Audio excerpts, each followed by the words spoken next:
Hello বন্ধুরা, Mintu creative চ্যানেলের পক্ষ থেকে আমি মাফি। আমাদের ভিডিওগুলোর নোটিফিকেশন সবার আগে পেতে হলে নিচে থাকা সাবস্ক্রাইব বাটনটি ক্লিক করে পাশে থাকা বেল আইকনটি প্রেস করে রাখুন। ধন্যবাদ সবাইকে।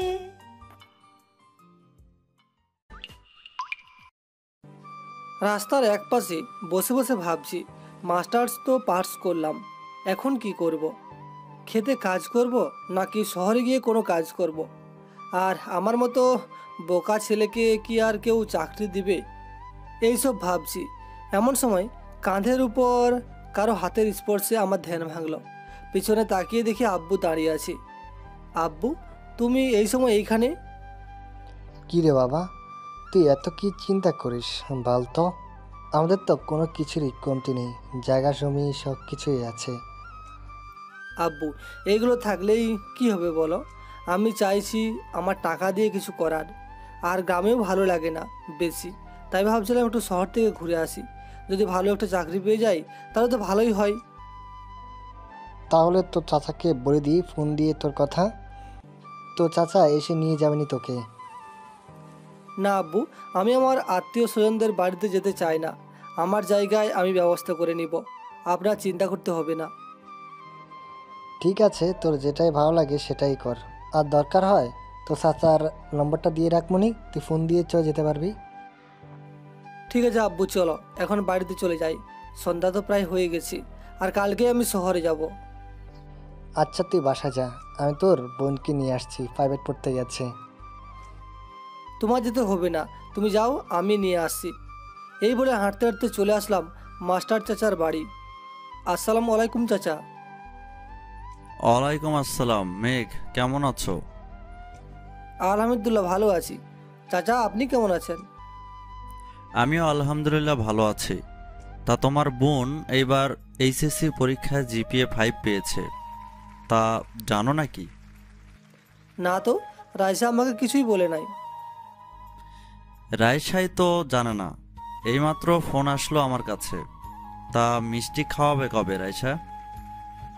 স্যার, কালকে সকালেই মিষ্টি খাওয়াবো। আজকে আমাকে ছুটি দিয়ে দেন। আচ্ছা যাও, আজকে যা যা বললাম সব কথাগুলো মনে রাখো। তুমি খুব মেধাবী ছাত্রী। আমি চাই তুমি ডাক্তার হয়ে এই পলাশ, নরসিংদী সবাইকে ফ্রিতে চিকিৎসা করাও। ইনশাআল্লাহ আমার জন্য দোয়া করবেন, যাতে আমি আপনাদের ইচ্ছেটা পূর্ণ করতে পারি। ইনশাআল্লাহ দোয়া করব। যাও তাহলে আজকে। রাইসাকে নিয়ে চলে আসলাম বাজারে। রাইসা, তুই এখানে দাঁড়া, আমি মিষ্টি নিয়ে আসছি। আচ্ছা ভাইয়া, যাও। আমি চলে আসলাম মিষ্টির দোকানে। এসে দেখি আমার বন্ধু রায়হান দোকানে বসে আছে। আর এই দোকানটা আমার বন্ধুর বাবার। সে মাঝে মধ্যে বসে দোকানে। কী রে রায়হান, কেমন আছিস? আলহামদুলিল্লাহ ভালো আছি বন্ধু, তুই কেমন আছিস? আমিও আলহামদুলিল্লাহ ভালো আছি। মিষ্টি দে তো 2 কেজি।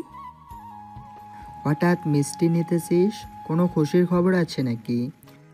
রে, আমার বোন জিপিএ 5 পেয়েছি, তাই বাসায় মিষ্টি নিয়ে যাইছি। ও আচ্ছা, তা আমাকে মিষ্টি খাওয়াবি না নাকি? খাওয়াবো না কেন?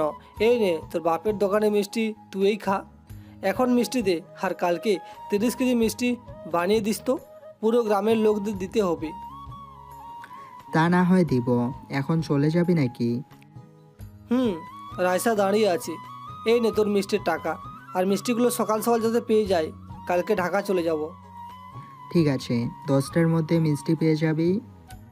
রায়হানের কাছ থেকে বিদায় নিয়ে চলে আসলাম রায়সার কাছে। কি রে, কান্না করছিস কেন?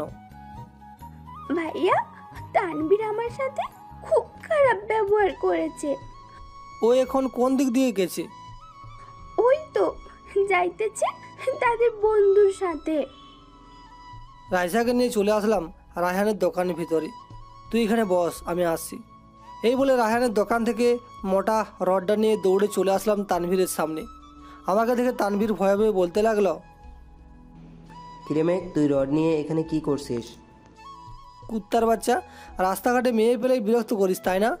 আজকে তোকে মজা বুঝিয়ে দেব বিরক্ত করা ক্রয় প্রকার ও কী কী। এই বলে রডটা দিয়ে তানভীরের 2 পায়ে দিলাম সজোরে বাড়ি। তানভীরের চিৎকারে বাজারের সকল লোক চলে আসলো আমাদের কাছে। পিছন থেকে কেউ যেন রডটা ধরে ফেলল। তাকিয়ে দেখি রায়হান।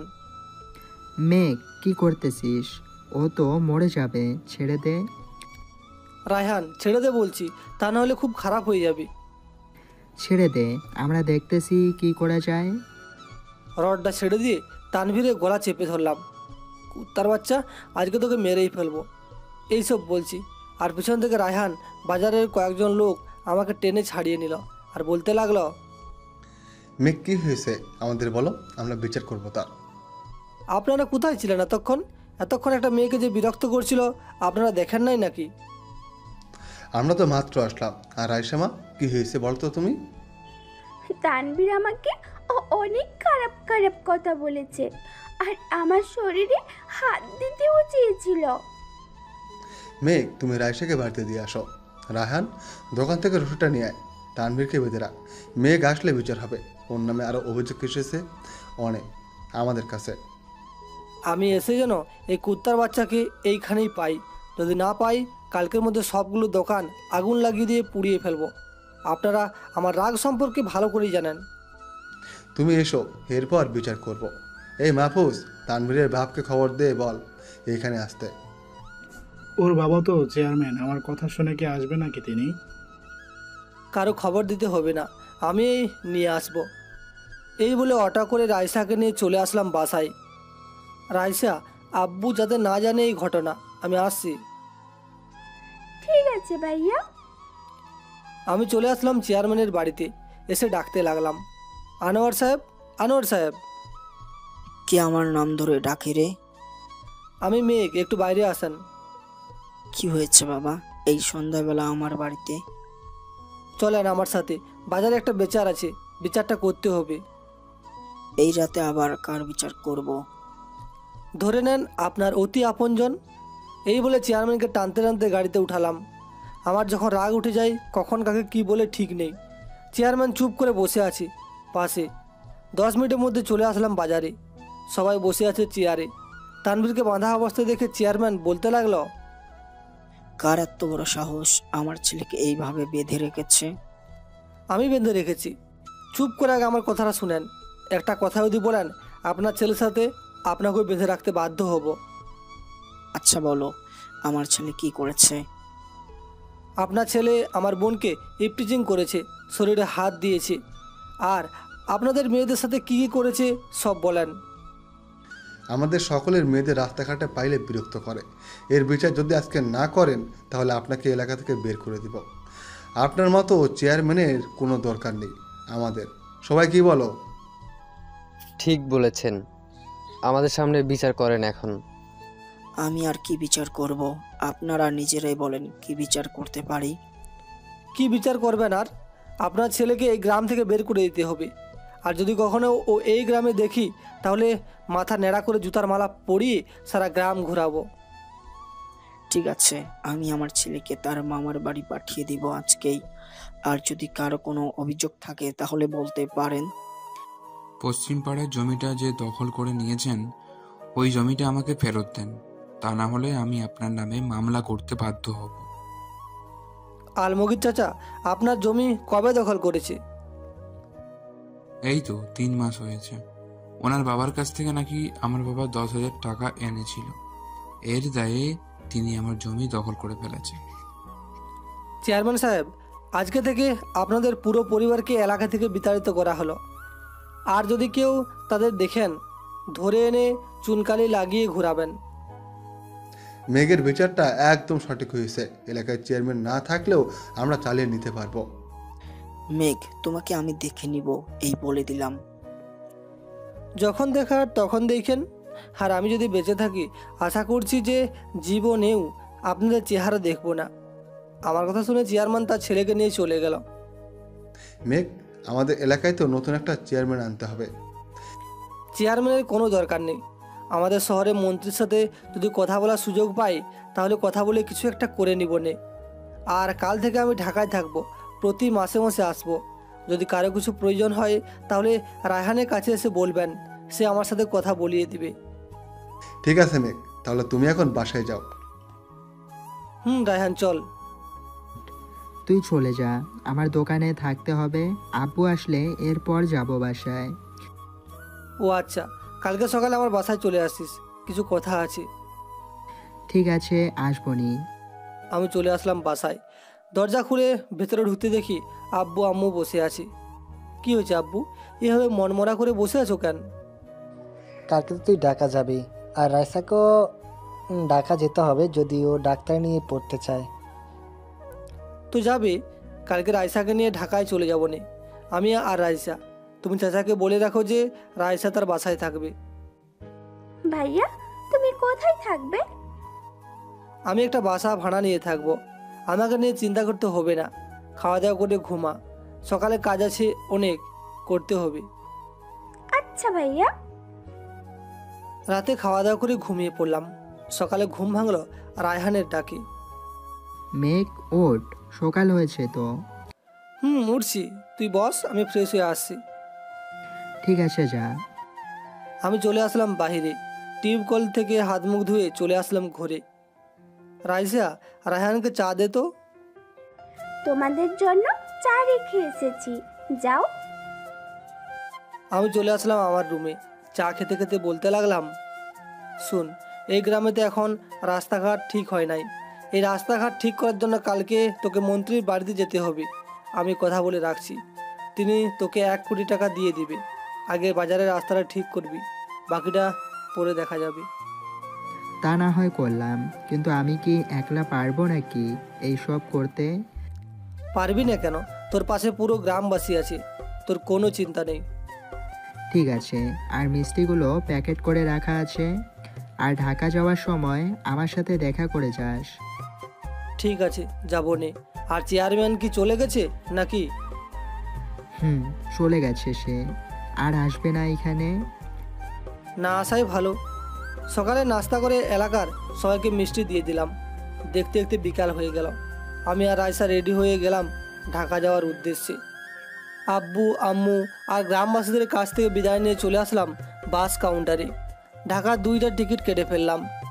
আব্বু, যাই আমরা, যদি কোনো অসুবিধা হয় আমাকে ফোন দিবে সাথে সাথে।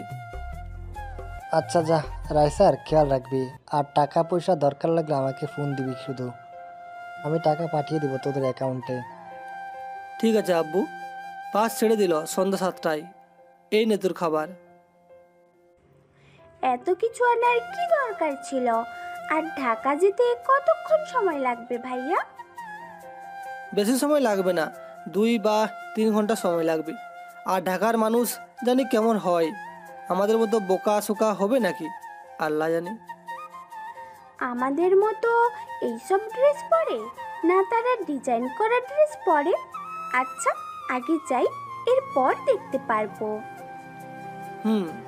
রাইসার সাথে কথা বলতে বলতে চলে আসলাম প্রায় কিছুটা দূরে।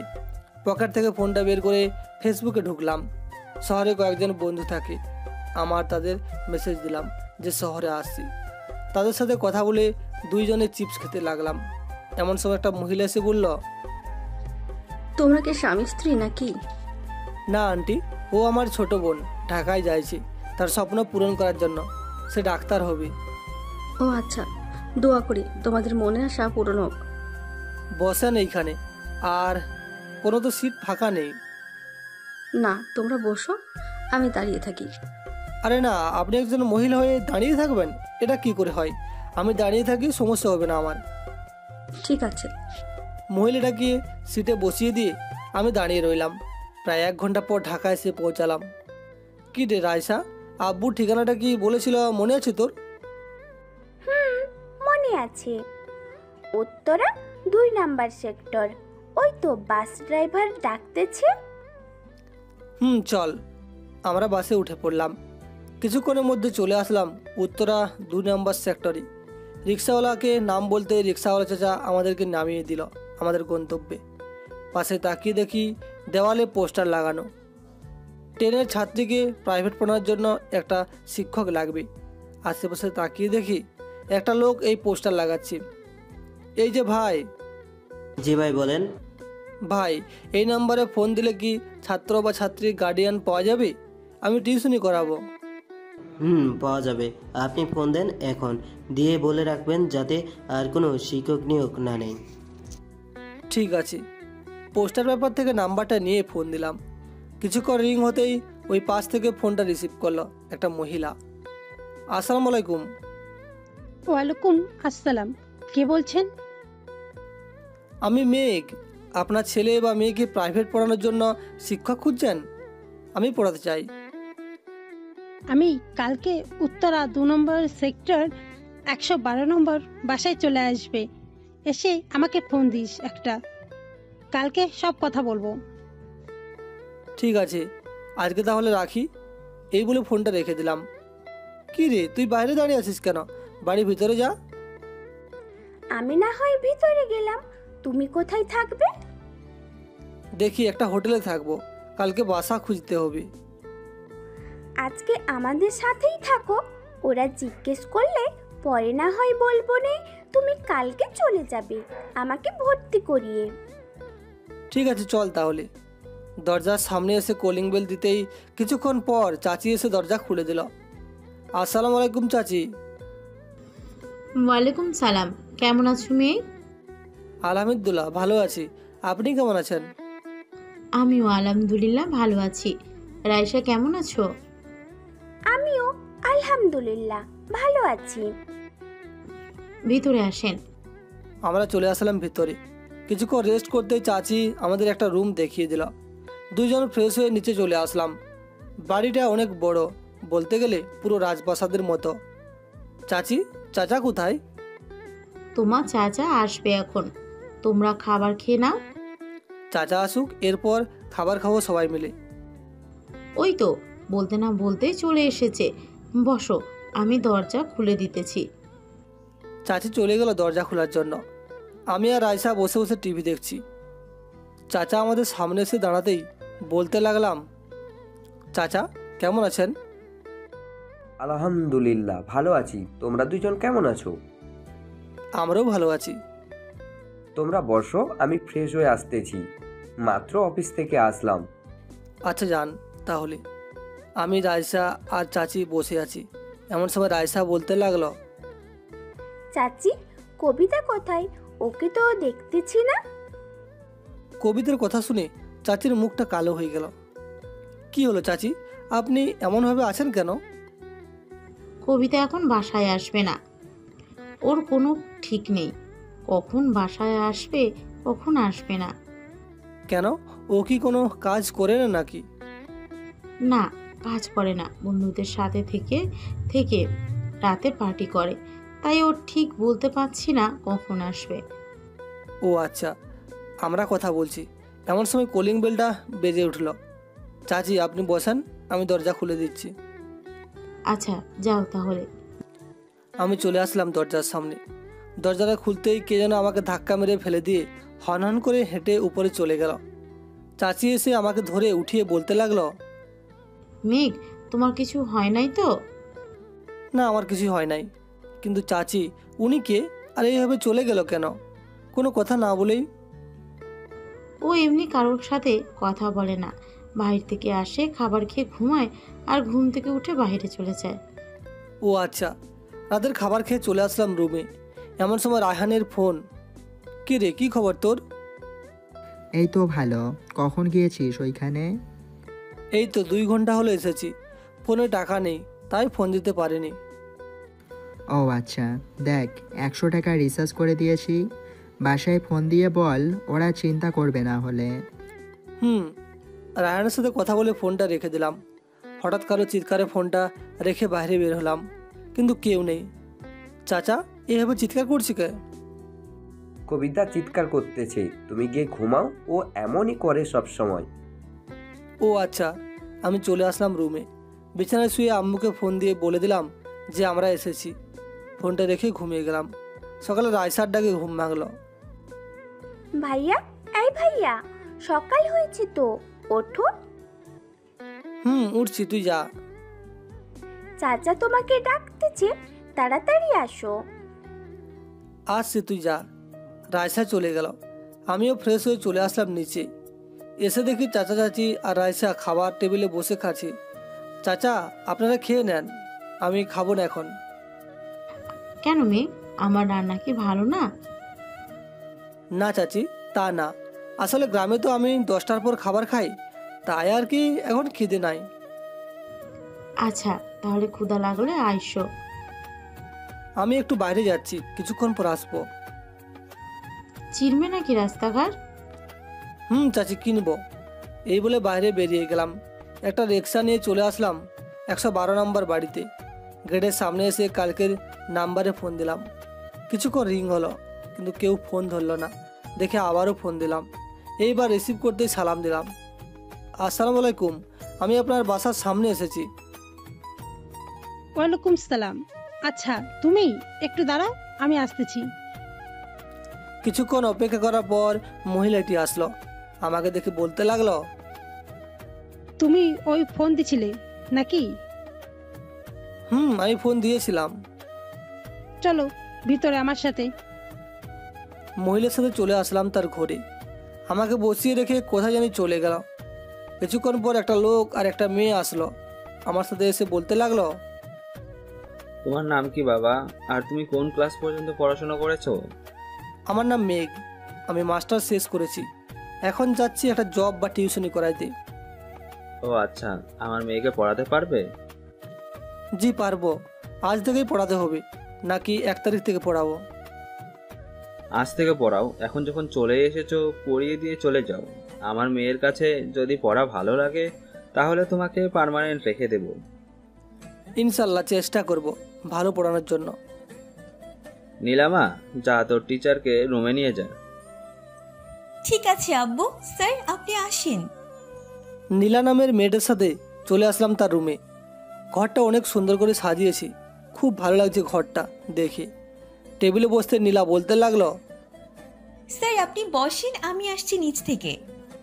ঠিক আছে যাও। টেবিলে বসে বসে নীলার একটা বই পড়তে লাগলাম। কিছুক্ষণ পর নীলাও তার মা আসলো রুমে। এই নাও মেঘ, তোমার চা। নীলা তুই বসে পড়তে থাক, তোর জন্য কফি আনতেছি। ঠিক আছে আম্মু, যাও তাহলে। নীলাকে পড়াতে লাগলাম। আচ্ছা নীলা, আপনি কোন সাবজেক্টে সব থেকে কম নাম্বার পেয়েছেন একটু বলবেন? হিসাব, বিজ্ঞান ইত্যাদি ইত্যাদি এই সাবজেক্টগুলোতে। ও আচ্ছা, আগে এই সাবজেক্টগুলো বের করেন, যে কোনো একটা আজকে বের করেন। আমার পড়া যদি ভালো লাগে তাহলে কালকে আমি রুটিন করে দেব কোন দিন কোন সাবজেক্ট পড়বেন। ঠিক আছে স্যার। 2 ঘন্টা পড়ানো শেষ করে চলে আসলাম নিচে। আন্টি যায় আজকে, ওনার যদি আমার পড়ানো ভালো লাগে তাহলে আমাকে একটা ফোন দিবেন, আর কখন আসতে হবে আমাকে বলে দিয়েন।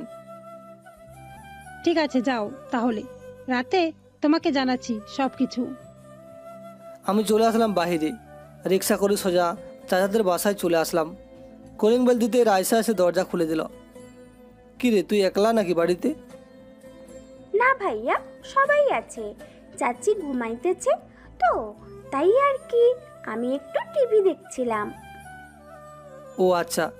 আমি চলে আসলাম রুমে। রুমে এসে দেখি কবিতা শুয়ে আছে বিছানায়। কিছু না বলে ওয়াশরুমে চলে আসলাম। ফ্রেশ হয়ে বাইরে বের হতেই কবিতা বলতে লাগলো, এই তুই কে রে? আর এই রুমে ঢোকার সাহস পেলি কোত্থেকে? আজ পর্যন্ত আমার রুমে কেউ ঢুকতে পারেনি, আর তুই ঢুকে গেছিস কি করে? আপু, এটা আপনার রুম না, এটা আমার রুম। আপনার রুম পাশেরটা। আর আপনি কি খেয়ে এসেছেন? মুখ থেকে গন্ধ বেরোচ্ছে। আমার যা মন চায় তাই খাবো, তাতে তোর বাপের কি রে? বাবাকে নিয়ে কথা বলবেন না বলে দিলাম। আর একবার যদি বাবাকে নিয়ে কথা বলেন তাহলে আপনার খবর আছে। তুই কি করবি রে? 10 বার তোর বাপকে নিয়ে কথা বলবো, তুই আমার কিচ্ছু করতে পারবি না। আর একবার যদি বাপ নিয়ে কথা বলেন তাহলে আরও কয়েকটা লাগিয়ে দিব আপনার গালে। তুই আমাকে মারতে পারলি? তোকে আমি ভালোবাসি, তুই কেন এমন করতেছিস? আরে কি আবল তাবল বলতেছেন, যান তো এখান থেকে। এই বলে কবিতা আপুকে ধাক্কা দিয়ে বিছানায় ফেলে দিয়ে চলে আসলাম নিচে। কি হয়েছে ভাইয়া, তুমি চেঁচামেচি করছিলে কেন? আরে আর বলিস না, কবিতা আপু কী সব আবল তাবল বলছিল, তাই 2টা চর মেরে চলে এসেছি। মেঘ, কবিতাকে কিভাবে আগের মতো করব একটু বলতে পারবে? আন্টি আমি জানি না উনি কি খায়, আর আপনি ডাক্তারের সাথে যোগাযোগ করেন তাহলেই তো হবে। ডাক্তারের কাছে নিয়ে যাওয়ার অনেক চেষ্টা করেছি কিন্তু পারিনি। এখন তুমি বলো আমি কিভাবে নিয়ে যাই কবিতাকে? আপনি রেডি হন, আর কোন ডাক্তারের কাছে নিয়ে যাবেন ড্রাইভারকে বলেন গাড়ি রেডি করতে। আমি কবিতা আপুকে নিয়ে আসছি। ঠিক আছে মেয়ে, যদি পারো নিয়ে আসো তুমি। আমি চলে আসলাম আমার রুমে এসে দেখি কবিতা আপু এখনও বলছে, আমি তোমাকে খুব ভালোবাসি, তুমি যা বলবে আমি তাই করব। আমি যা বলবো তুমি তাই করবে তো? হ্যাঁ আমি তাই করব। তুমি এসেছো? এসেছি, চলো আমার সাথে, তোমাকে নিয়ে ঘুরতে যাবো একটা জায়গায়। এইভাবে চলে যাবো নাকি? তুমি দাঁড়াও, আমি বোরখা পরে আসি। এই বলে যেই বিছানা থেকে উঠতে যাবে ধাপাস করে মাটিতে পড়ে গেল। বোরকা পরে যেতে হবে না, চলো।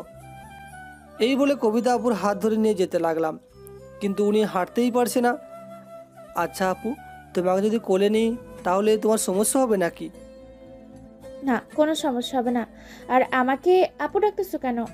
আমি না তোমাকে ভালোবাসি, আমাকে জান বলে ডাকবে, ঠিক আছে বাবু সোনা? আচ্ছা ডাকবো নে, এখন চলো আমার সাথে। এই বলে কবিতা আপুকে কোলে তুলে নিলাম।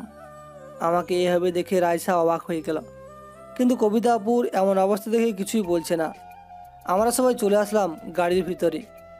ড্রাইভার আপনি গাড়ি চালান। ঠিক আছে ভাইজান। ড্রাইভার গাড়ি চালাতে লাগলো। এদিকে আমার অবস্থা টাইট। কবিতা আপু আমাকে আষ্টে পিষ্টে জড়ি ধরে আবল তাবল বলেই যাচ্ছে। কিছুক্ষণের মধ্যে চলে আসলাম হাসপাতালে। ডাক্তার আসতে পারি? আসো। কি হয়েছে ওনার? চাচি, কবিতা আপুর কী হয়েছে সব বলেন। ডাক্তার ওনাকে কোথায় রাখবো যদি একটু বলতেন। আমার পাশের কেবিনে রেখে আসো, আর তুমি চাইলে ওখানে দাঁড়িয়ে থাকতে পারো। কবিতা আপুকে নিয়ে চলে আসলাম পাশের কেবিনে। বেডে শুয়ে দিতেই কবিতা আপু বলতে লাগলো, আমাকে ছেড়ে যেও না প্লিজ। তুমি চুপ করে শুয়ে থাকো, আমি ওয়াশরুম থেকে আসছি। ঠিক আছে যাও। তাড়াতাড়ি চলে আসবো।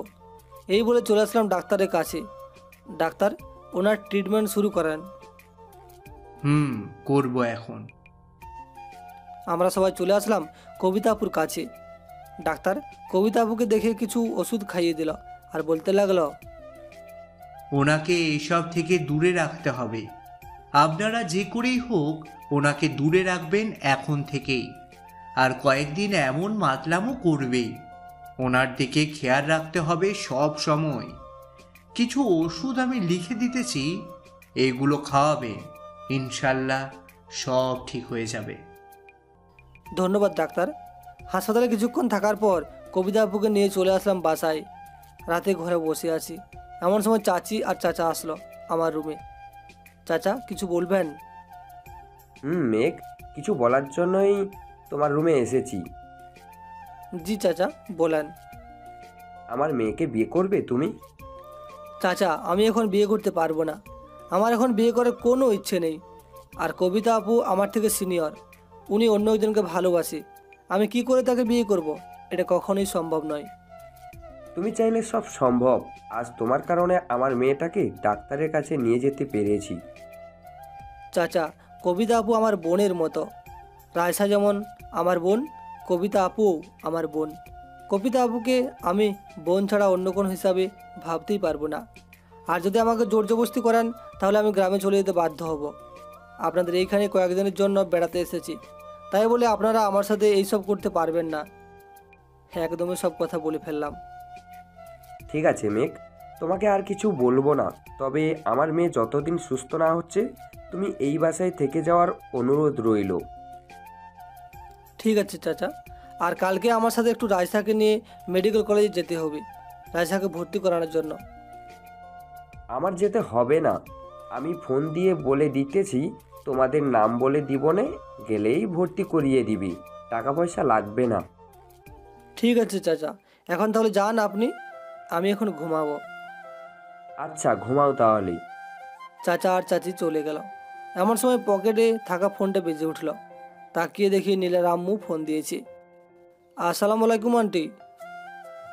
ওয়ালাইকুম সালাম। মেঘ কেমন আছো? এই তো আন্টি, আলহামদুলিল্লাহ ভালো আছি। এখন আপনি কেমন আছেন? আলহামদুলিল্লাহ ভালো আছি। কাল থেকে তুমি প্রতিদিন সকাল 10টায় এসে পড়াবে আর ড্রেসগুলো চেঞ্জ করে আসবে। নীলা এসব ড্রেস পছন্দ করে না। আন্টি কিছু মনে করবেন না, আসলে আমি এইসব ছাড়া অন্য কোনো ড্রেস পরতে অভ্যস্ত না, তাই বলছিলাম কি কিছুদিন যাক, এরপর না হয় আস্তে আস্তে সব কিছু চেঞ্জ করে ফেলবো। ঠিক আছে, তোমার যেটা ভালো মনে হয় সেটাই করো। আর আমার মেয়েটা একটু রাগী, তুমি বুঝিয়ে শুনিয়ে পড়াইও, সামনে ওর পরীক্ষা। কোনো চিন্তা করবেন না, পরীক্ষায় সব থেকে ভালো মার্ক নীলা করবে, দেখে নিয়েন। ঠিক আছে বাবা, এখন রাখি তাহলে। আচ্ছা আন্টি। কথা বলা শেষ করে ঘুমিয়ে পড়লাম। সকালে বুকে ভারী ভারী কিছু অনুভব করতেই ঘুমটা ভেঙে গেল। উঠে দেখি কবিতা আপু আমার উপরে শুয়ে আছে। এটা দেখে কবিতা আপুকে ধাক্কা দিয়ে নিচে ফেলে দিলাম। ও মা গো, কোমরটা বুঝি ভেঙে গেল গো আম্মু। কিরে কবিতা, কি হয়েছে তোর? মাটিতে পড়ে আছিস কেন? কিছু না আম্মু, তাহলে বোকা ছিল তাই চিৎকার দিয়েছে। ও আচ্ছা, তা তুই মেঘের রুমে কি করিস? মেঘকেও দেখতে এসেছিলাম, আজকে ওকে নিয়ে ঘুরতে যাব তাই আর কি। ও আচ্ছা, মেঘ উঠেই যখন গেছো ফ্রেশ হয়ে নিচে আসো, খাবার রেডি করতেছি তোমাদের জন্য। ঠিক আছে চাচি। এই বলে চাচি চলে গেল। কবিতা আপু আপনি ভালো হয়ে গেছেন। আর গ্রাম থেকে এসেছিস, আমাকে বলিস নাই কেন? তুমি তো অসুস্থ ছিলে, তাই তো আর বলি নাই। আচ্ছা তুমি রুমে যাও, আমি ফ্রেশ হয়ে তোমাকে ডাক দিব। আর আজকে ঘুরতে যেতে পারবো না, রায়সাকে নিয়ে একটু মেডিকেল কলেজে যেতে হবে। ও আচ্ছা ঠিক আছে, ওইখানে না হয় যাবো না। কবিতা আপু চলে গেল। বসে বসে ভাবছি মেয়েটা একদিন কীভাবে ভালো হয়ে গেল, বুঝতেই পারলাম না কিছু। যাই হোক, ভালো হয়েছে, আমি বেঁচে গেলাম। এইসব ভাবতে ভাবতে উঠে ওয়াশরুমে চলে গেলাম। ফ্রেশ হয়ে এসে রেডি হয়ে গেলাম। ঘড়ির দিকে তাকিয়ে দেখি 9:25 বাজে। তাড়াতাড়ি করে চলে আসলাম নিচে। চাচি ওদের বললেন যে ওরা মেডিকেল কলেজে চলে যায় যেন। 11টায় আমার একটা কাজ আছে, কাজটা শেষ করে এরপর যাব ওইখানে। ঠিক আছে, এই নাও রুটি, খেয়ে নাও। 2টা রুটি খেয়ে চলে আসলাম বাহিরে। এসে দেখি রিক্সা দাঁড়িয়ে আছে। যাক ভালোই হলো, রিক্সা পেয়ে গেলাম। ভাই যাবেন না নাকি 112 নম্বর বাড়িতে? ভাই যাব, ওঠেন। আমি রিক্সায় উঠে পড়লাম। কিছুক্ষণের মধ্যে চলে আসলাম নীলাদের বাসায়। কলিং বেল দিতেই আন্টি এসে দরজা খুলে দিল। তুমি ওপর যাও, তোমার জন্য চা নিয়ে আসতেছি। চা কফি কিছুই লাগবে না আন্টি, অন্য একদিন খাবো। এই বলে চলে আসলাম নীলার রুমে। নীলা আসতে পারি? জি স্যার আসেন। আমি চলে আসলাম নীলার রুমে। টেবিলে বসতে বসতে বললাম, কালকে স্কুলে কি পড়া দিয়েছে সেগুলো বের করো। এই দেখেন, কালকে আমি 10 মার্ক থেকে 10ই পেয়েছি। কালকে যা পড়িয়েছিলেন তাই ক্লাস পরীক্ষা এসেছে। ও আচ্ছা, ভালো তো। আজকেও কি পরীক্ষা আছে নাকি? আজকে গণিত পরীক্ষা আছে এই অধ্যায় থেকে। ও আচ্ছা, বইটা দাও আমার কাছে। এই নেন বই। পুরো অধ্যায় থেকে বেছে বেছে 15টা অঙ্ক দিলাম। এগুলো করতে থাকো, যেটা না পারবে আমি আছি, করিয়ে দিব। ঠিক আছে স্যার। নীলাকে পড়াচ্ছি এমন সময় কবিতা আপুর ফোন করলো। রিসিভ করতেই কবিতা আপু বলতে লাগলো, কোথায় আছিস রে? এই যে একটা কাজে এসেছি, তোমরা মেডিকেল কলেজে চলে যাও, আমি আসছি একটু পর। ঠিক আছে, তাড়াতাড়ি আসিস। আচ্ছা, এই বলে ফোনটা রেখে দিলাম। ফোনটা রাখতে নীলা বলতে লাগলো, কবিতা বুঝি আপনার গার্লফ্রেন্ড? না, আমার চাচাতো বোন। আজকে আমার বোনকে মেডিকেলে ভর্তি করাবো, তাই তো তাকে বলেছি নিয়ে যেতে। আমি তোমাকে পড়িয়ে এরপর যাবো ওইখানে। ও আচ্ছা, এই নেন, আমার অঙ্ক করা শেষ হয়েছে। বাহ, তুমি তো দেখি সব অঙ্কগুলোই ঠিকঠাক করেছো। আর 2টা অঙ্ক দিয়ে যাই, এগুলো করে যাইও, দেখবে পরীক্ষায় এগুলোই আসবে আজকে। আচ্ছা, এখন কি চলে যাবেন নাকি? এখন চলে যাব। আর যদি কোনো অসুবিধা থাকে বলো, আমি দেখিয়ে দিয়ে যাব। আর কোনো অসুবিধা নেই, আপনি যেতে পারেন। ঠিক আছে। এই বলে চলে আসলাম নিচে। আন্টি আজকে তো বেশি পড়াতে পারলাম না, বিকালে আসে না হয় পড়িয়ে যাবো নে। আমার বোনকে নিয়ে মেডিকেল কলেজে ভর্তি করতে যাব। ও আচ্ছা, আর বিকালে আসতে হবে না। নীলা যদি পড়া না বুঝে বলবো নে তোমাকে ফোন দিতে, তুমি পরে দেখিয়ে দিও। আচ্ছা আন্টি। এই বলে চলে আসলাম বাইরে। 3 রাস্তার মোড় থেকে একটা রিক্সা নিয়ে চলে আসলাম কলেজ মেডিকেলে। এসে দেখি কবিতা আর আয়শা দাঁড়িয়ে আছে। কি রে, তোরা কখন এসেছিস? এই তো একটু আগে এসেছি, চলো ভেতরে যাই। চলো। আমরা সবাই চলে আসলাম প্রিন্সিপাল স্যারের কেবিনে। স্যার, আসতে পারি? আসো। কে তোমরা? আমি রাশেদ চৌধুরীর মেয়ে কবিতা, চিনতে পেরেছো তো?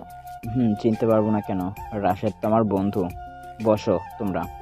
আর কাকে ভর্তি করতে এসেছো তার সকল কাগজপত্রগুলো দাও। এই নেন স্যার, এইখানে সকল কাগজপত্র আছে। আর কি কি লাগবে বলে দেন একটু। শুধু ভর্তি টাকাটা লাগবে 12,000 টাকা। তুমি রাশেদের পরিচিত, তাই তোমার জন্য 10,000 টাকা রাখা যাবে। ঠিক আছে স্যার, কালকে আমার বোনের কাছে দিয়ে দিবনে। আর কাল থেকে ক্লাস করতে পারবে তো? কাল থেকে কেন, তোমার বোন চাইলে আজকে থেকেই ক্লাস করতে পারবে। তুমি যদি বলো তাহলে কাল থেকে ক্লাস করবে। আরও কি বাড়ি থেকে লেখাপড়া করবে নাকি হোস্টেল থেকে লেখাপড়া করবে? বাড়ি থেকে পড়ালেখা করবে। ঠিক আছে, তাহলে কালকে বইল সকাল 10টায় কলেজে চলে আসতে। 10:30 ক্লাস শুরু হবে, বিকাল 5টা পর্যন্ত। ঠিক আছে স্যার, আজকে তাহলে যাই। আচ্ছা, যাও তাহলে। আমরা সবাই চলে আসলাম বাইরে। কবিতা এখন কোথায় যাবে? চলো, তোমাকে নিয়ে একটু শপিং করতে যাব। ঠিক আছে চলো। আমরা চলে আসলাম শপিং মলে। কবিতা ছেলেদের শপিং করতে লাগলো। কবিতা, এগুলো কি তোমার বয়ফ্রেন্ডের জন্য কিনছো নাকি? না, এগুলো মেঘের জন্য কিনেছি। আমার জন্য মানে? আমার তো কাপড় আছে, আমার জন্য কিনতে হবে না। চুপ করে থাক। যা কিনে দিচ্ছি সবগুলো পরবি কাল থেকে, তা না হলে তোর এই কাপড়গুলো ছিঁড়ে ফেলে দিব। ছিঁড়তে হবে না, আমি পরবো কাপড়। এই তো গুড বয়। রাইসা, তুমি কি কিনবে বলো? আমার কিচ্ছু লাগবে না, আমার সব কিছুই আছে। তা বললে তো চলবে না, কিছু একটা কিনতেই হবে। চলো, তোমার কাপড় কিনে দিই। ঠিক আছে চলো। আমরা চলে আসলাম লেডিসদের সাইডে। কবিতা, তোমরা কাপড় কিনো, আমি বাইরে আছি। আচ্ছা, তুমি 5 তলায় কফি শপে যাও, আমরা আসতেছি ওইখানে। ঠিক আছে, আসো তাহলে। এই বলে চলে আসলাম 5 তলায়। এসে দেখি নীলা বসে আছে এক কোনায়, সাথে তার বান্ধবীরাও আছে। আমাকে দেখে আমার কাছে চলে আসলো। নীলা, তুমি এই সময় এইখানে? আজকে আমার বার্থডে, তাই সবাইকে ট্রিট দিতে এসেছি। ও আচ্ছা, ভালো কথা। তো তো তোমরা আড্ডা দাও, আমি আছি এইখানে। বসেন আমাদের সাথে। না, তোমরা বসো, আমি আছি পাশে। আমার বোন আসবে, ওরা শপিং করছে। ও আচ্ছা। আমি চলে আসলাম পাশের টেবিলে। কিছুক্ষণ পর কবিতা আর আয়শা আসলো। 3 জন কফি খেতে লাগলাম আর নানান কথা বার্তা বলছি আর হাসছি। এটা দেখে নীলা আমাদের কাছে এসে বলল, হাসাহাসি আস্তে করতে পারেন না, আপনাদের জন্য সবার সমস্যা হচ্ছে। সরি, আপনি যান। আর এইভাবে হাসাহাসি করবো না। তোমরা যখন হাসাহাসি করছিলে তখন তো আমরা বাধা দিইনি, তো এখন আমাদের বাধা দিচ্ছ কেন? বাধা দিবই, ভালোই ভালোই বলছি যে আস্তে আস্তে হাসাহাসি করবেন, তা না হলে। আপনি যান তো। কবিতা, চলো আমরা বাইরে যাই। বাইরে ফুচকা বিক্রি করছি, ফুচকা খাবো গিয়ে।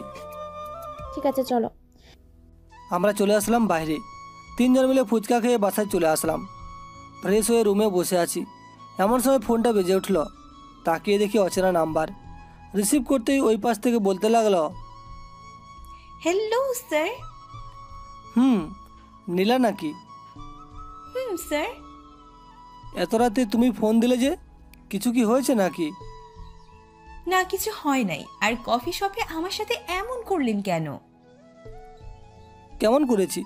শুধু শুধু ঝগড়া হবে তাই তো চলে গেছি ওইখান থেকে। ও আচ্ছা, কালকে সকাল 9টায় চলে আসবেন আমাদের বাসায়। কালকে আমাকে স্কুলে তাড়াতাড়ি যেতে হবে, ক্লাস টেস্ট পরীক্ষা আছে। ঠিক আছে, আসবো নে। এখন তাহলে রাখি ফোন। কথা বললে কি হয় নাকি আপনি বোবা? বোবা হতে যাবো কেন? আচ্ছা কি বলবে বলো। নীলা বলতে লাগলো আজকে সারাদিন কী কী করেছে। সব বলা শেষ করতে নীলা ফোনটা কেটে দিল। একটা মেয়ে এত কথা বলতে পারে কি করে? হ্যাঁ, আল্লাহ ভালো জানে। এইসব ভাবছি এমন সময় রুমে কবিতা ঢুকলো। কার সাথে এতক্ষণ কথা বলছিলে? আমার বন্ধুর সাথে। কেন, কি হয়েছে? না কিছু না, অনেক রাত হয়েছে, ঘুমাও এখন। কালকে কখন ডেকে দিব? সকাল 8টায় ডেকে দিবি, একটা জায়গায় যেতে হবে, কাজ আছে। ও আচ্ছা, আমাকে নিয়ে যেতে পারবে নাকি তোমার সাথে? না, তোমাকে নিয়ে যাব কি করে? ওইখানে শুধু ছেলেদের কাজ হয়, তোমাকে নিয়ে যেতে পারবো না। অনেক রাত হয়েছে, ঘুমাও গিয়ে তুমি। ঠিক আছে, তুমিও ঘুমাও। কবিতা চলে গেল, আমিও ঘুমিয়ে পড়লাম। সকালে ঘুম ভাঙতেই দেখি কবিতা বসে আছে আমার রুমে। কি রে, কখন আসলি? এই তো মাত্র আসলাম। নিচে যা, আব্বু ডাকতেছে, কি জানি বলবে তোকে। যাচ্ছি, তুই যা। এই বলে চলে আসলাম ওয়াশরুমে। ফ্রেশ হয়ে নিচে এসে খাওয়া দাওয়া করে বসে আছি, এমন সময় চাচা আসলো। মেঘ, তোমার কাজ আছে নাকি? একটু কাজ ছিল। কেন চাচা? আমার সাথে একটু অফিসে যাইতে হবে তোমার। 11টায় যেতে পারবে অফিসে? পারবো, আপনি যান, 11টায় আমি চলে আসবো অফিসে। ঠিক আছে, তাড়াতাড়ি যাইও যদি পারো। ঠিক আছে চাচা। এই বলে বাইরে বেরিয়ে গেলাম। প্রতিদিনের মতো আজকেও চলে আসলাম নীলার বাসায়। পড়ানো শেষ করে সোজা বাড়িতে চলে আসলাম। কবিতা, চল আমার সাথে, অফিস থেকে ঘুরে আসি। চল। আচ্ছা একটা কথা বলতো, তুই প্রতিদিন কোথায় যাস? আমি একটা টিউশনি করি, একটা মেয়েকে পড়াই প্রতিদিন সকালে, তাই আর কি আজকেও পড়াতে গিয়েছিলাম। ও আচ্ছা, এটা তো আমাকে বলতে পারতি, তাহলে তো আর তোকে পিছু পিছু যাইতাম না প্রতিদিন। তার মানে তুই প্রতিদিন আমার পিছু পিছু যাস? ইয়ে না মানে? হয়েছে, আর ইয়ে না মানে করতে হবে না। যা এখন রেডি হয়ে আয়, অফিসে যাব। ঠিক আছে, যাইতেছি। কবিতা চলে গেল রেডি হতে। আমিও রেডি হয়ে চলে আসলাম বাড়িতে। কিছুক্ষণ অপেক্ষা করার পর কবিতা আসলো। ড্রাইভার চাচা, অফিসে চলেন। আচ্ছা মামুনি, তুমি বসো, আমি এখনই নিয়ে যাইতেছি। এই বলে ড্রাইভার ড্রাইভ করতে লাগলো। আমি আর কবিতা কথা বলতে লাগলাম। আচ্ছা কবিতা, তুই বিয়ে কবে করবি? পছন্দের ছেলে নাই রে, থাকতে বিয়ে করে ফেলতাম। দেখ তো এই ছেলেটাকে কেমন লাগে তোর? মোটামুটি ভালোই লাগে, তবে পিকে কি আর দেখে সুন্দর লাগে? সামনাসামনি দেখতে পারতাম তাহলে খুব ভালো হতো। আচ্ছা, তোকে নিয়ে যাবো নি বাড়িতে যাওয়ার সময়। সামনের মাসে বাড়িতে যাব, তখন দেখতে পারবি। ঠিক আছে। কথা বলতে বলতে চলে আসলাম অফিসে। কবিতার সাথে সাথে আমিও যেতে লাগলাম। কিছুক্ষণের মধ্যে চলে আসলাম চাচার কেবিনে। চাচা, আসতে পারি? মেঘ, আসো। কি করতে হবে বলেন, করে দিই। এই নাও, এইখানে 1 কোটি টাকা আছে। একটা ঠিকানা দিতেছি, ওই ঠিকানায় গিয়ে দিয়ে আসবি। ঠিক আছে। টাকাগুলো নিয়ে একা চলে আসলাম ওই ঠিকানায়। চারিপাশে শুধু জঙ্গল আর জঙ্গল, কোথাও মানুষ দেখছি না।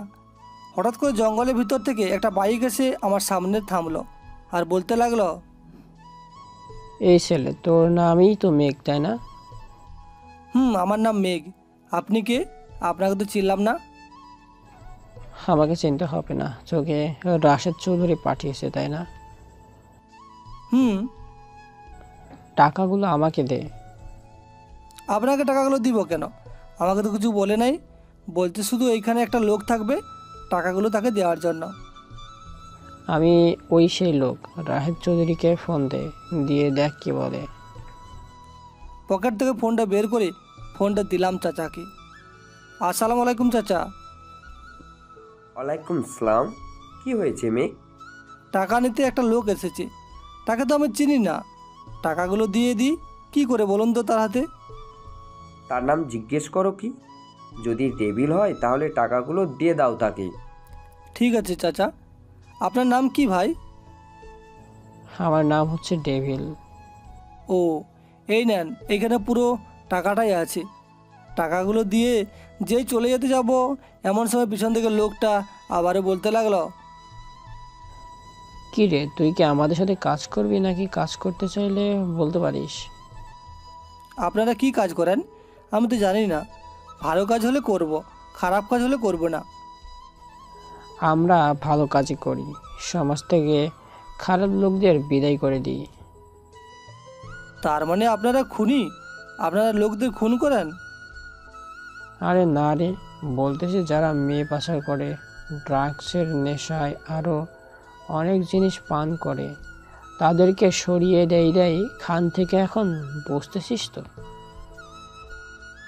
এখন বুঝেছি। কিন্তু এই কাজ করলে আমার কি লাভ হবে? তোর লাভ আছে বললেই তো তোকে জিজ্ঞেস করতেছি, কাজ করবি নাকি? তুই যদি কাজ করিস তাহলে আমার বসের সাথে কথা বলে আমার সাথে অ্যাড করে নিব তোকে, মাসে মাসে টাকা পাবি। আর যদি ভালো কাজ করিস তাহলে তো ভাই তোকে মাথায় করে রাখবে। ও আচ্ছা, আমাকে আজকের দিনটা ভাবতে দেন। আমার যদি ইচ্ছে হয় কাজ করার তাহলে বলবো আপনাকে। ঠিক আছে, এই নে, এটা আমার ফোন নাম্বার। যখন ইচ্ছা তখন ফোন দিতে পারিস, কোনো সমস্যা নেই। ঠিক আছে। এই বলে চলে আসলাম গাড়িতে। ড্রাইভ করে সোজা অফিসে চলে আসলাম। এসে দেখি কবিতা নেই। চাচা, কবিতা কি চলে গেছে নাকি? চলে গেছে। টাকাগুলো ঠিক মতো পৌঁছে দিয়ে এসেছো তো? দিয়ে এসেছি। আর কি কোনো কাজ আছে নাকি? না, আর কোনো কাজ নেই, তুমি যেতে পারো। আমার কিছু প্রশ্ন ছিল চাচা, যদি তার উত্তর দিতেন খুব ভালো হতো। কি প্রশ্ন বলো, আমি উত্তর দেওয়ার চেষ্টা করব। এই টাকাগুলো কেন দিলেন ওনাকে? উনি কি হয় আপনার? উনি কিছুই হয় না আমার। আর এই টাকাগুলো আমি গরিবদের দিয়েছি, ওনাদের না। ও আচ্ছা, তাহলে ওনাদের হাতে দেওয়ার কারণটা কি জানতে পারি কি? ওরা এতিম মাদ্রাসাগুলো খুঁজে খুঁজে টাকা দিয়ে আসে সবাইকে। ও আচ্ছা, তাহলে এখন আমি গেলাম, রাতে কথা হবে। ঠিক আছে, যাও তাহলে, আমি আসতেছি কিছুক্ষণ পর। চাচার কাছ থেকে বিদায় নিয়ে চলে আসলাম বাসায়। ফ্রেশ হয়ে বসে আছি, এমন সময় ফোনটা বেজে উঠল। তাকিয়ে দেখি রায়সা ফোন দিয়েছে। রিসিভ করতেই বলতে লাগলো, ভাইয়া তুমি কোথায় আছো? এই তো বাসায় আছি। কেন, কি হয়েছে? কিচ্ছু হয় নাই, তুমি যদি একটু কলেজে আসতে খুব ভালো হতো। আচ্ছা আমি আসছি, তুই থাক ওইখানে। আচ্ছা ভাইয়া। এই বলে ফোনটা কেটে চলে আসলাম বাহিরে। চাচির কাছ থেকে গাড়ির চাবিটা নিয়ে সোজা চলে আসলাম কলেজের সামনে। এসে দেখি রায়সা দাঁড়িয়ে আছে। কি রে, কি হয়েছে? কিচ্ছু হয় নাই, কয়েকটা ছেলে আমাকে বাজে ভাষায় গালি দিয়েছে। ছেলেগুলো কোথায় আছে দেখি দে তো আমাকে। ওরা চলে গেছে, কালকে আসবে ওরা। কালকে আসলে আমাকে দেখিয়ে দিস। ঠিক আছে, চলো এখন বাসায় চলে যাই। চল। আমরা চলে আসলাম বাসায়। ফ্রেশ হয়ে খাবার দাবার করে বসে আছি। এমন সময় কবিতা বলতে লাগলো, মেঘ, কোথায় গিয়েছিলে? রায়সাকে নিয়ে আসতে গিয়েছিলাম। যা রায়সা, ফ্রেশ হয়ে আয়। ঠিক আছে ভাইয়া। রায়সা চলে গেল। আমি আর কবিতা বসে বসে গল্প করছি। এমন সময় চাচি এসে বলতে লাগলো, মেঘ, আজকে কি রান্না করব তোমাদের জন্য? আপনারা খুশি, আপনারা যা খাবেন আমরাও তাই খাবো। বলো তোমরা কি খাবে? তোমরা যা খাবে আমি তাই রান্না করে দিব। মাছ রান্না করেন, এটাই চলবে। ঠিক আছে। আমরা তিনজন বসে গল্প করছি। এমন সময় ফোনটা বেজে উঠল। পকেট থেকে ফোনটা বের করে দেখি ওই লোকটা ফোন দিয়েছে। রিসিভ করতে লোকটা বলতে লাগলো, মেঘ, তুমি কোথায় আছো? এই তো বাসায় আছি। কেন ভাই? তুমি একটু দেখা করতে পারবে আজকে রাতে? পারবো। কোথায় আসতে হবে বলো? আজকে যেখানে দেখা করছো সেইখানেই আসো, একটা মিশন আসছে, যাইতে হবে সবাইকে। কিন্তু আমি তো কিছুই পারি না, কিভাবে কাজ করব? তুমি আসো, আমরা সব শিখিয়ে দিব তোমাকে। আচ্ছা ভাই, তাহলে এখন রাখি, যাওয়ার সময় ফোন দিব নে। আচ্ছা। কোথায় যাওয়া হচ্ছে শুনি? একটা কাজ আছে, ওইটা করতে যাব একটু পর। ও আচ্ছা, রাতে বাসায় আসবি না নাকি? জানি না, কাজ শেষ হলে চলে আসবো, আর না হলে সকালে আসতে হবে। ঠিক আছে। রাতে খাওয়া দাওয়া করে চলে আসলাম সেই জায়গায়। কিছুক্ষণ অপেক্ষা করার পর লোকটা আসলো। মেঘ, চলো আমার সাথে ভিতরে। ভাই চলেন। এই বলে চলে আসলাম লোকটার সাথে। ডেরায় এসে বসে আছি। এমন সময় একটা লোক আসলো। তাকে দেখেই তো অবাক, কারণ এটা আর কেউ না, আমার ছোট্ট মামা। মেঘ, তুই এইখানে কি করে আসলি? কি করে আর আসবো, এসেছি কাজ করার জন্য। তা তুমি না বিদেশে চলে গিয়েছিলে, এইখানে কি করো? আমি বিদেশে যাই নাই, আর এই পুরো মাফিয়ার লিডার হচ্ছে আমি। ও আচ্ছা, তা আজকে কোথায় যাবে মিশন করতে? বেশি দূরে যাব না, এই তো 1 ঘন্টা লাগবে যাইতে। যা তুই একটু ট্রেনিং নিয়ে নে, কিভাবে পিস্তল চালাতে হয় সব শিখিয়ে দিবে ও। ঠিক আছে মামা। এই বলে চলে আসলাম ভিতরে। এসে দেখি কয়েকজন লোক বসে আছে আর কয়েকজনকে ট্রেনিং দিচ্ছে। আমিও একটা পিস্তল নিয়ে গুলি করতে লাগলাম সামনের দেওয়ালে। কিছুক্ষণ ট্রেনিং দিয়ে চলে আসলাম বাইরে। এসে দেখি সবাই রেডি হয়ে বসে আছে। মেঘ, এই ড্রেসগুলো পরে নে, তোর শরীর এ বুলেট লাগলে ও কিছু হবে না। এইগুলো বুলেট প্রুফ জ্যাকেট। ঠিক আছে মামা। এই বলে জ্যাকেট পরে গাড়িতে বসে পড়লাম। কিছুক্ষণের মধ্যে গাড়ি ছেড়ে দিল। মামার সাথে কথা বলতে বলতে চলে আসলাম মিশনের সেই জায়গায়। এসে দেখি অনেকজন লোক বক্স করে কি যেন নিয়ে যাইছে।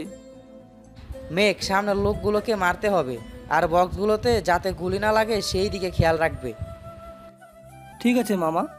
এই বলে পিস্তলটা বের করে টার্গেট করে গুলি করতে লাগলাম। কিছুক্ষণের মধ্যে 5 জনকে মেরে ফেললাম একাই।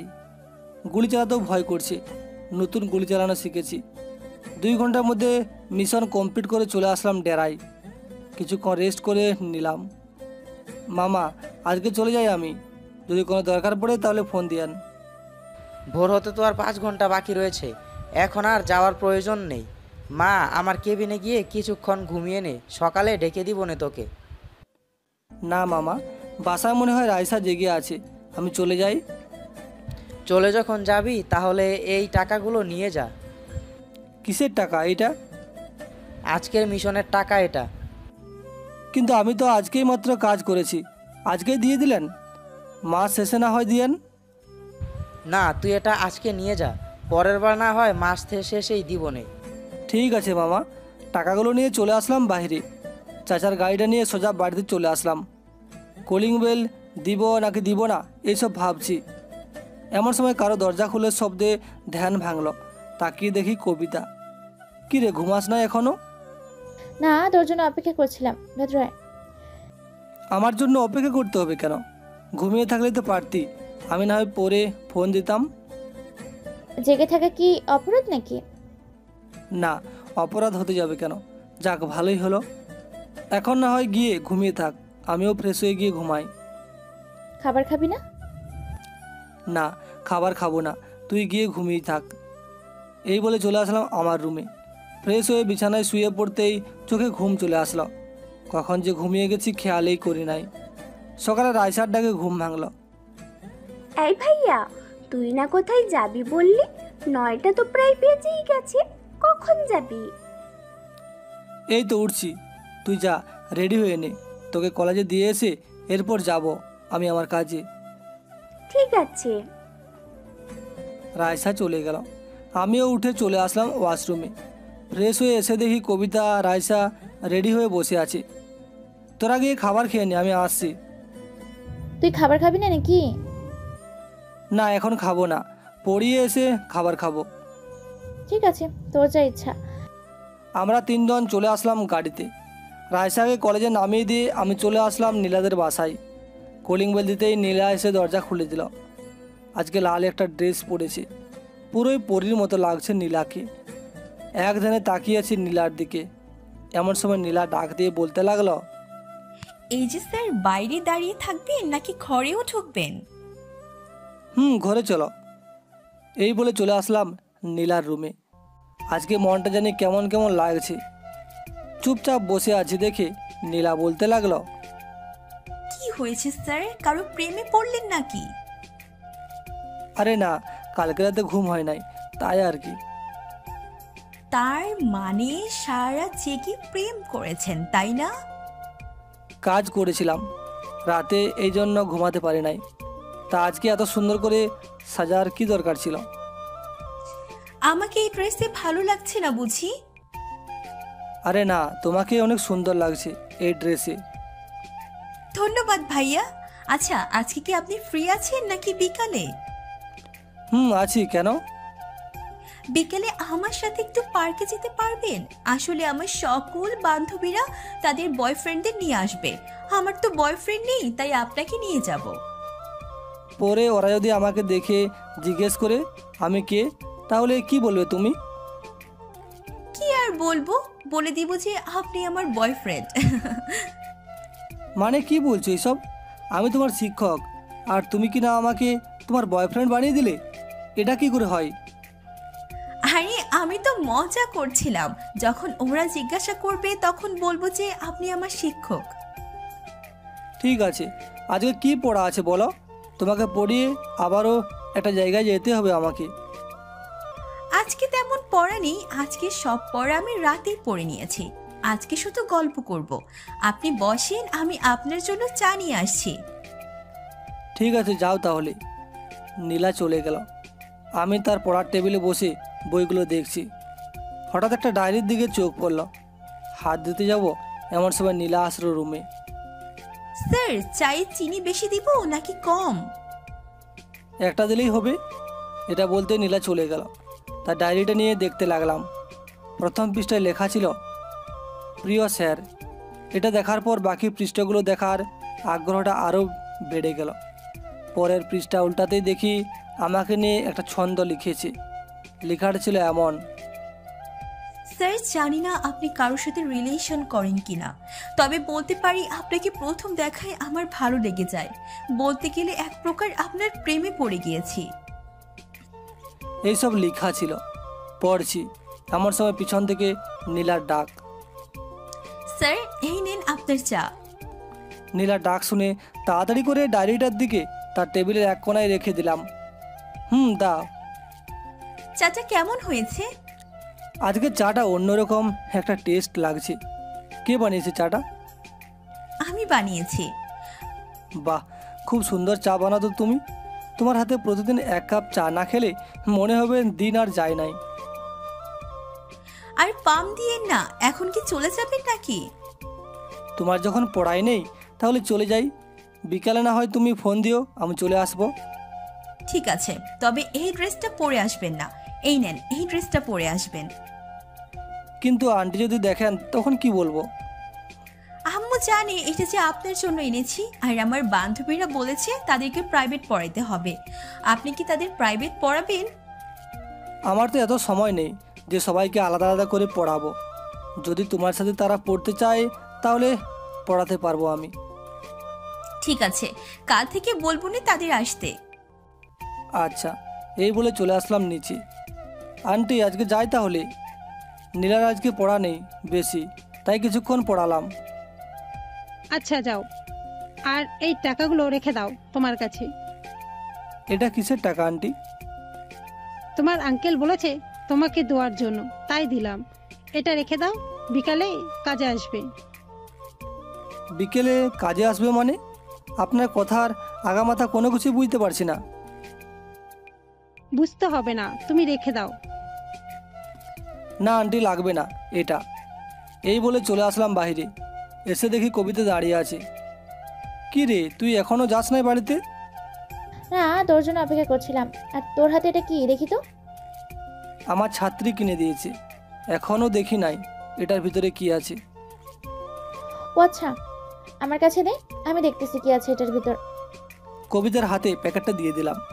ভেতর থেকে টি শার্টটা খুলতেই একটা চিঠি পড়লো মাটিতে। যেই আমি উঠাতে যাব অমনি কবিতা চিঠিটা উঠিয়ে বলতে লাগলো, বাহ, আজকাল দেখি তোর ছাত্রীও তোকে চিঠি দেয়। দেখি চিঠির ভিতরে কি লেখা আছে। দেখ। এটা বলতেই কবিতা চিঠিটা খুলে পড়তে লাগলো।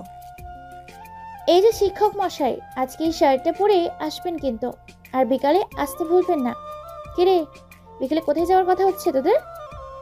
একটা পার্কে যাবে, তাদের বান্ধবীরাও বলে আসবে, তাই বলছে আমাকেও যাওয়ার জন্য তার সাথে।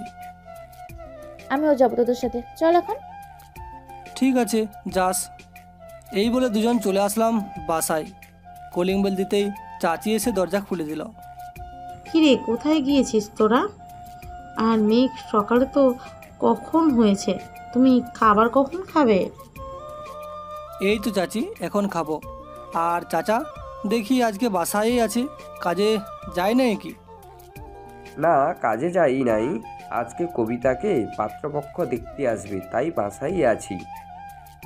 তাহলে তাকে বলো তার বাবা মা নিয়ে আমাদের বাসায় আসতে, তাদের সাথে কথা বলি, তাদের বিয়েটা দিয়ে দিই। আচ্ছা, আমি তোমাকে রাতে জানাচ্ছি। আর যারা আসবে তাদের মানা করে দাও যাতে না আসে। ঠিক আছে, মানা করে দিতেছি। আর রাতে জানাবি কিন্তু। যা এখন। কবিতা আর আমি চলে আসলাম আমার রুমে। ফ্রেশ হয়ে এসে দেখি কবিতা বসে বসে কান্না করছি। কী রে, কান্না করছিস কেন? মেঘ, আমি তোমাকে খুব ভালোবাসি রে, প্লিজ আমাকে ফিরিয়ে দিস না। দেখ কবিতা, তুই যা ভাবছিস তা কখনোই সম্ভব নয়। আমি কখনোই তোকে ভালোবাসতে পারবো না। আমি অন্য একজনকে ভালোবাসি। ও আচ্ছা, তাহলে এক কাজ কর, তোর ওই বন্ধুকে ফোন দিয়ে বল যে আমাদের বাড়িতে আসতে, আমি তাকে বিয়ে করব। ঠিক আছে, আগে কথা বলে দেখি সে কি বলে। তোর কথা বলতে হবে না, ওর নাম্বার দে, আমি ফোন করতেছি। এই নে নম্বর। আচ্ছা, আমি রুমে গেলাম, রাতে তোকে জানাবো তোর বন্ধু কি বলেছে। ঠিক আছে, জানাস। এই বলে কবিতা চলে গেল। আমিও চলে আসলাম নিচে। খাওয়া দাওয়া করে চাচা চাচির সাথে কিছুক্ষণ গল্প করলাম। বিকেলে রুমে আসি, এমন সময় নীলার ফোন। স্যার, আপনি কোথায় আছেন? এই তো বাসায় আছি। কেন? রমনা পার্কে আসেন রেডি হয়ে। আচ্ছা, আসছি। এই বলে ফোনটা রেখে দিলাম। রেডি হয়ে চলে আসলাম কবিতার রুমে। কি রে, কার সাথে কথা বলিস? কার সাথে আর বলবো, তোর বন্ধুর সাথে। ও আচ্ছা, কথা বল। আর যাবি না নাকি তুই? না, তুই ওই চলে যা। আর বাসায় আসার সময় রাইসাকে নিয়ে আসিস, ওর নাকি আজকে একটা ক্লাস আছে একটা। আচ্ছা, নিয়ে আসবো নে। এই বলে চলে আসলাম নিচে। চাচার বাইকটা নিয়ে সোজা চলে আসলাম রমানা পার্কে। এসে দেখি নীলা দাঁড়িয়ে আছে গেটের কাছে। কী ব্যাপার, তুমি এখানে দাঁড়িয়ে আছো কেন? তোমার বান্ধবীরা কোথায়? ওরা ভেতরে আছে, চলেন। নীলার দিকে ভালো করে খেয়াল করি নাই যে নীলা এতক্ষণে শাড়ি পরেছিল। বাহ নীলা, তোমাকে তো শাড়িতে অনেক সুন্দর লাগছে। ধন্যবাদ স্যার। আমরা চলে আসলাম নীলার বান্ধবীদের কাছে। সবাই কেমন আছেন? আমরা ভালো আছি দুলাভাই, আপনি কেমন আছেন? আমি চারিদিকে খুঁজতে লাগলাম কাকে দুলাভাই বলছে। কাউকে খুঁজেই পেলাম না। আচ্ছা, তোমরা কাকে দুলাভাই বলছো? আপনাকে বলছি দুলাভাই। আমি আবার কার স্বামী? না, তোরা চুপ করবি। নীলার কথা শুনে সবাই চুপ হয়ে গেল। আমি আর নীলা পাশাপাশি বসে পড়লাম। সবাই কি খাবে বলো? আপনি যা খাওয়াবেন আমরা তাই খাবো, কি বলিস তোরা? তো চলেন রেস্টুরেন্টে যাই। নীলা, চলো রেস্টুরেন্টে যাই। রেস্টুরেন্টে যাবি নাকি ফুচকা খাবি তোরা? ফুচকাও খাবো, রেস্টুরেন্টেও যাব। তোরা কি পেটুক নাকি যে এতগুলো খাবার খাবি? দৌড়ে নিতে পারিস এটাই আমরা। এখন চল, আগে ফুচকা খাবো, এরপর রেস্টুরেন্টে যাব। আমরা চলে আসলাম ফুচকার দোকানে। মামা, সবাইকে ফুচকা দেন তো। বসেন মামা, এখনই ফুচকা বানিয়ে দিতেছি। তোমরা বসো, আমি আসছি দোকান থেকে। ঠিক আছে, যাও। আমি চলে আসলাম দোকানে। চলুন শুনে আছি নীলা এবং নীলার বান্ধবীদের মধ্যে কি কথা হচ্ছে। নীলা, আমাদের জিজু কিন্তু সেই হ্যান্ডসাম। আগে যদি জানতাম এমন একটা হ্যান্ডসাম তোকে পড়ায়, তাহলে কবে তোর সাথে পড়তে যেতাম। তার মানে তোরা আমার বরের দিকে নজর দিচ্ছিস? তোদের পড়তে হবে না, আমি আমার বরকে বলে দিব যে তোদের না পড়ানোর জন্য। আরে আমরা তো মজা করছিলাম। ওই তো জিজু আসতেছে, চুপ কর সবাই। দোকান থেকে ফলের জুস নিয়ে চলে আসলাম নীলাদের কাছে। সবাই ফুচকা খেয়ে এটা খায়েন, তাহলে আর ঝাল লাগবেন না। না দুলাভাই, আমাদের জুস খেতে হবে না, আপনিই খান। আমাদের ফুচকা খেয়ে অবস্থা আছে, যতই ঝাল দেন না কেন আমরা খাইতে পারবো। খেতে পারলে তো ভালোই। ওদের সাথে কথা বলছি, এমন সময় মামার ফোন। রিসিভ করতেই মামা বলল, মেঘ, তুমি এখন কোথায় আছো? এই তো মামা, বাইরে আছি। কেন, আসতে হবে নাকি? আসো, মিশনে যাব এখন। ঠিক আছে মামা, আসছি।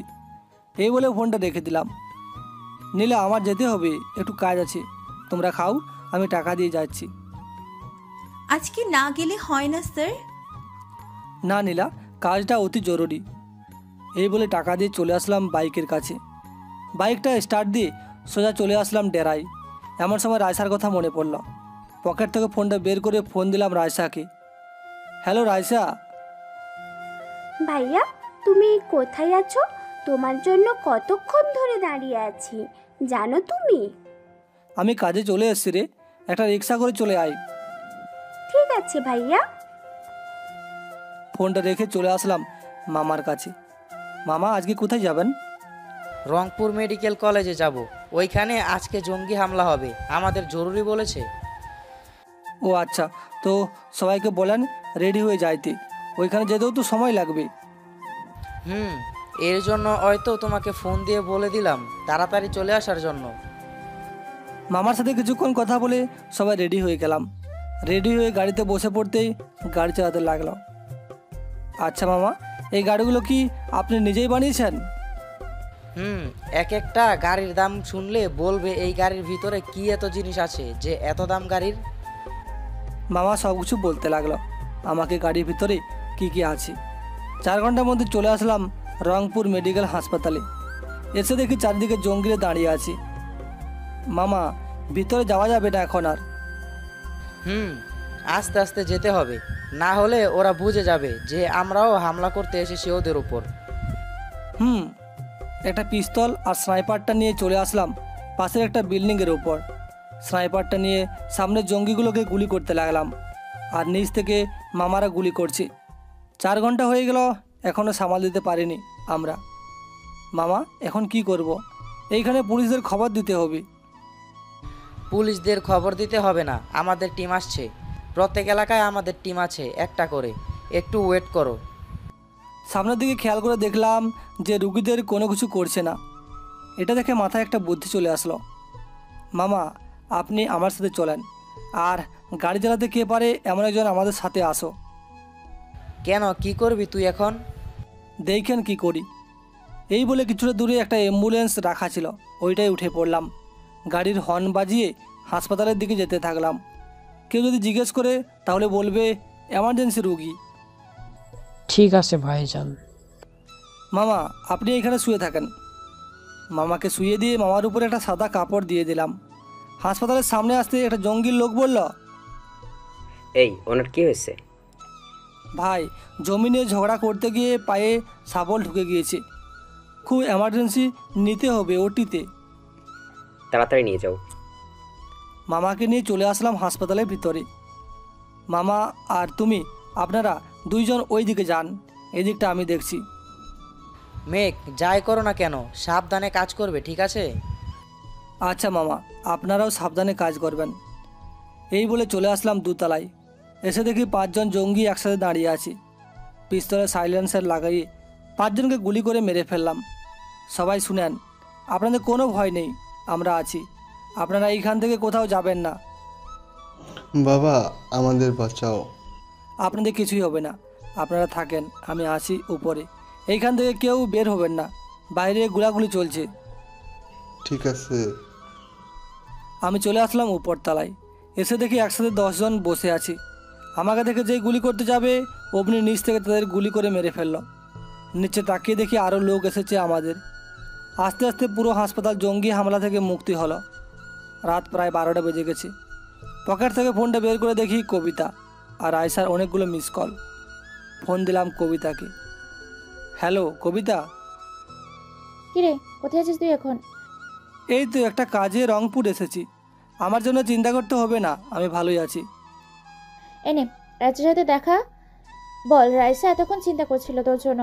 এত রাত হয়ে গেছে, তুই বাসায় ফিরছিস না দেখে।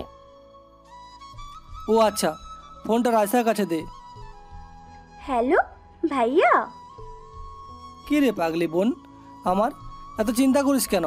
আমি তো ঠিকই আছি। আমার কথা এত ভাবতে হবে না তোদের। খাবার খেয়ে ঘুমিয়ে যা, আমার আসতে দেরি হবে। আচ্ছা ভাইয়া, আর আব্বুর ফোন দিয়েছিল, বলেছে যাওয়ার জন্য।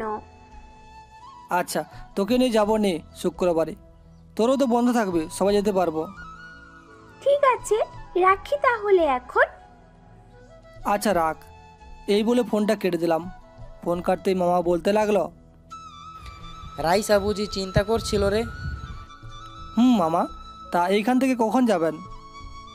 এই তো সেদিন দিকের কাজ সব বুঝিয়ে দিয়েছি, আর 10 থেকে 15 মিনিট পর বের হব। ঠিক আছে মামা। ড্রেস চেঞ্জ করে হাসপাতালের ভিতরে চলে আসলাম। হাতে একটু ব্যথা পেয়েছি, ওইটা ব্যান্ডেজ করে গাড়িতে এসে বসে আছি।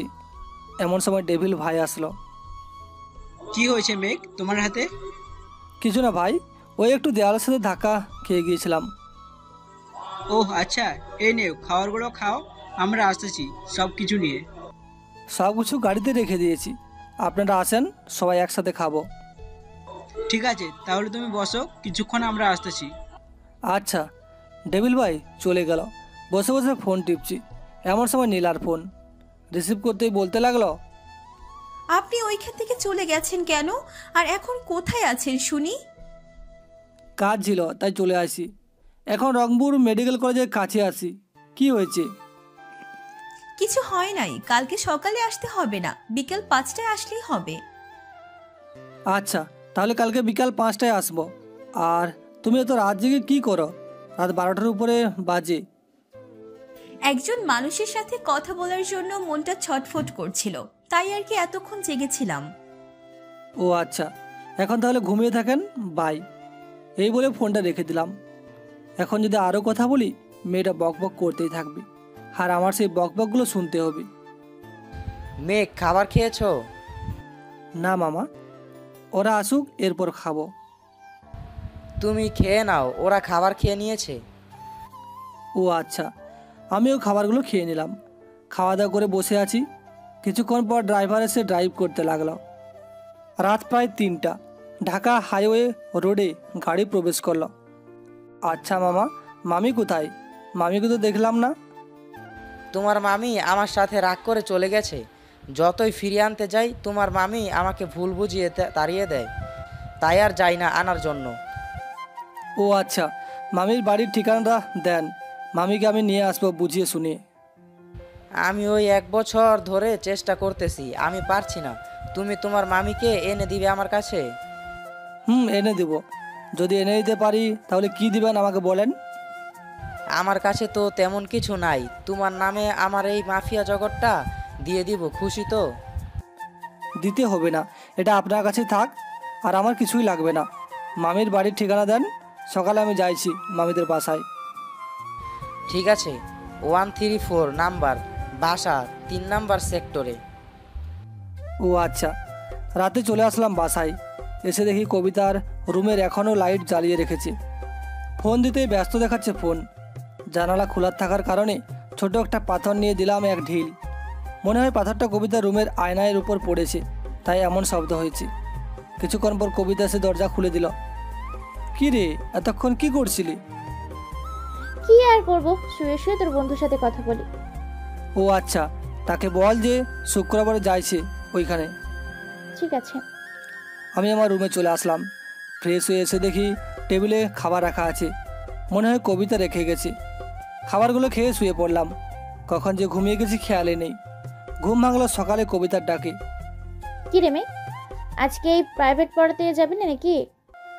শরীরটা ভালো লাগছে না, তাই যাব না আজকে।